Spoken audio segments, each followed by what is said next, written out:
কি করছো মাম্মাম তুমি? হ্যাঁ, হুরু ফেলাক। কাকে দেখে শিখেছো?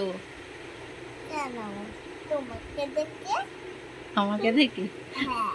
তা আমি তো মেয়েদের ভুরু ব্ল্যাক করি, তুই তোর বাবার ভুরু ব্ল্যাক করছিস।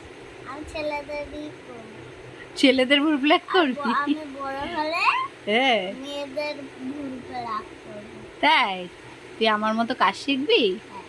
তাই? তুমি মায়ের কাজ তুমি শুরু করবে? আমার তো পার্লার আছেই। হ্যাঁ, তুমি করবে। ও চোখের চোখেরে তুলে দিচ্ছে রে, দুষ্টু। দেখি একটু মুখটা। ই মামাম।